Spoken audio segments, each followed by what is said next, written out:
Good morning mummy. Good morning. ఏం చేస్తున్నావు? నాన్నకి ఉల్లి దోశ వేస్తాను. వంగడుకొని వస్తాడు, అందుకని ఉల్లిగడ్డలు అన్నీ కలిపి పెడతాము. కట్ చేసి పెడితే దోశ వేసి వచ్చు కదా. పొయ్యి మీద పల్లీలు, పచ్చి కొబ్బరి, పచ్చిమిర్చి, చట్నీ, పల్లీలు, కొబ్బరి, పుట్నాలు, పచ్చిమిర్చి అవి వేగుతున్నాయి కదా. దోశ పిండికి ఉల్లిగడ్డ కోస్తున్నా. ఉల్లిపాయ దోశ వేయాలి ఒక్కడికి. మీకు పిండి నానబెట్టాను. ఏం పిండి? ఉప్మా రవ్వ, అదే బొంబాయి రవ్వ అంటారు కదా.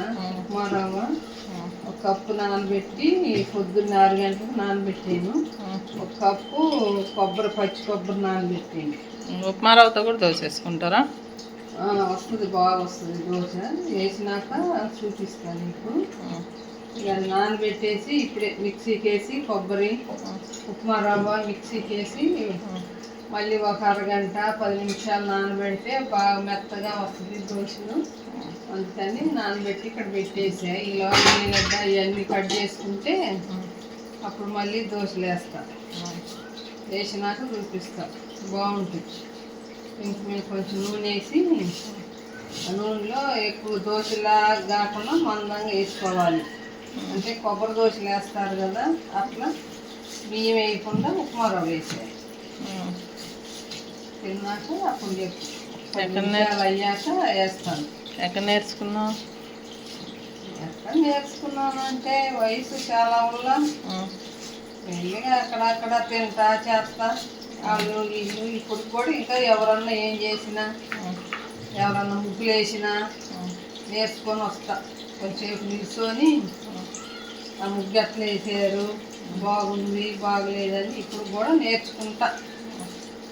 అదొక అలవాటు నాకు. ఏదన్నా బాగుంది అంటే దాన్ని చెయ్యాలి, ఓపికగా నేర్చుకోవాలి అనిపిస్తుంది కాబట్టి చూస్తాను, చెయ్యాలనుకుంటాను. ఓకే ఫ్రెండ్స్, మళ్ళీ కలుద్దాం దోసేసాక.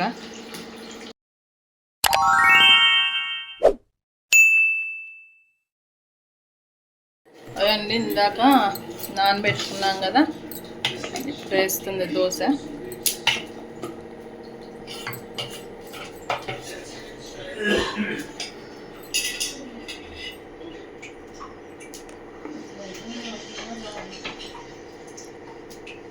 నూనె వేసింది.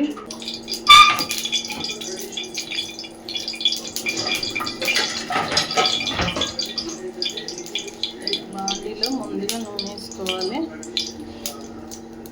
అది వేడెక్కాక పిండి వేసుకోవాలి. అప్పుడు బాండీకి అంటుకోకుండా బాగా వస్తాయి.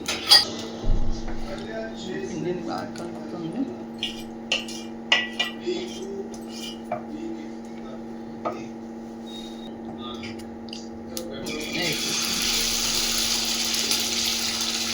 దీంట్లో ఇంకా తాలింపు కూడా వేసుకుంటారు.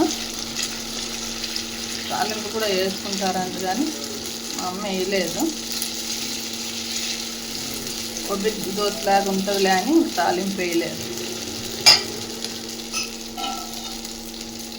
మూత పెట్టింది. ఒకసారి తీసింది.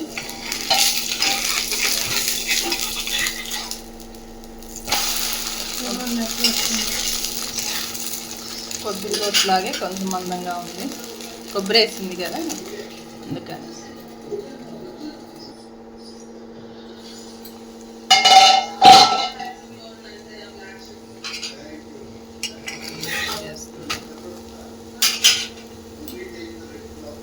మెత్తగా కూడా ఉంది, బాగుంది. మళ్ళీ నూనె వేసుకొని ఇంకా అటు వేసుకున్నప్పుడల్లా కొంచెం నూనె అలా వేసుకొని అలా కింద వేసుకోవాలి. మందం వద్దంటే కొంచెం అలా పలుచగా రుద్దుకోవచ్చు.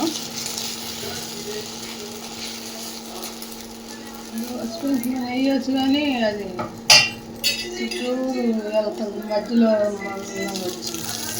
మా దోశ పెంకు ఫ్లాట్గా ఉంటుంది. నూనె వేస్తే ఎటుకట్టు వెళ్ళిపోతుంది, మధ్యలో ఉండట్లేదని ఇలా బాండి పెట్టింది.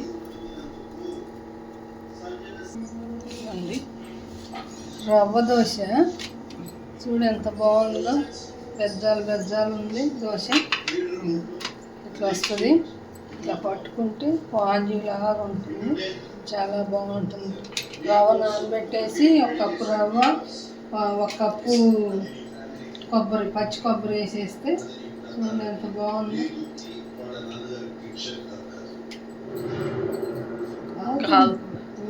చూడు అసలు ఇంత మెత్తగా ఉంది. ఇట్లా చట్నీ వేసుకొని పల్లీ చట్నీ, కొబ్బరి చట్నీ అంత మెత్తగా ఉందో చూడండి.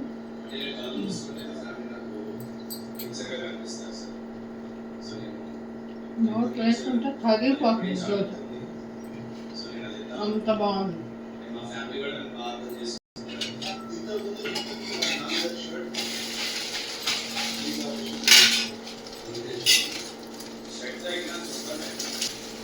ఓకే ఫ్రెండ్స్, మీకు ఈ వీడియో నచ్చినట్టయితే లైక్ చేయండి.